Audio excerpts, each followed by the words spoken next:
அதே போல் வந்து பார்த்திங்கன்னா உங்களுடைய ராசிக்கு 9ஆம் இடத்த குரு பகவான் தன்னுடைய பார்வை மூலமாக 7ஆம் பார்வை மூலமாக 3ஆம் இடத்துலேருந்து பார்க்கார். ஸோ அப்போ கட்டாயமாக இந்த சனி பயிற்சியும் சரி குரு பயிற்சியும் சரி வீட்டில் ஒரு சுப நிகழ்ச்சி நடக்க போகுது.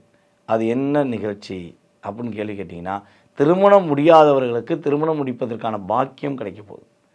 அதே போல் வந்து பார்த்திங்கன்னா இன்னொரு விஷயம், உங்களுடைய குழந்தைகளுடைய அறிவு ஆற்றல் வளரும். திருமணம் முடிஞ்சு குழந்தை பாக்கி இருக்குது, உங்கள் குழந்தைகளுடைய பேச்சு வந்து கேட்க மாட்டேங்காங்க, உங்கள் பேச்சை கேட்க மாட்டேங்காங்க அப்படின்னு வருத்தப்பட்டீங்கன்னா, இனிமேல் உங்களுடைய குழந்தைகள் உங்களுடைய பேச்சை கேட்பாங்க. அதேபோல் மேச ராசி அன்பர்களுக்கு அவங்களுடைய தகப்பனார் வழி சொத்து கிடைப்பதற்கான பாக்கியம் உண்டு. ஏன்னா உங்களுடைய ராசிக்கு 9ஆம் இடத்த குரு பார்க்குறனால குலதெய்வத்தின் ஆசீர்வாதம் மூலமாக தகப்பனார் வழியில் ஏதாவது சொத்து சம்மந்தப்பட்ட விஷயங்களில் வில்லங்கமோ ஏதோ இருந்துச்சுன்னா அது ரிலீஸ் ஆகும். அதேபோல் இவ்வளவு நாளாக வந்து பார்த்திங்கன்னா சனி பகவான் 11ல் அமர்ந்தார். அப்போ நீங்கள் நல்லா ஹார்ட் ஒர்க் பண்ணியிருப்பீங்க, ரொம்ப ரொம்ப ஹார்ட் ஒர்க் பண்ணியிருப்பீங்க. அந்த ஹார்ட் ஒர்க் ஏற்ற ஒரு லாபத்தை பார்த்துருப்பீங்கன்னா கிடையாது. ஸோ அப்போ அந்த லாபம் எங்கே கிடைக்கும் அப்படின்னா குரு பார்வை மூலமாக கிடைக்கும். குரு பகவான் மிதுன ராசியில் அமர்ந்து உங்களுடைய ராசிக்கு 11ஆம் இடத்தை பார்க்க போகிறாரு.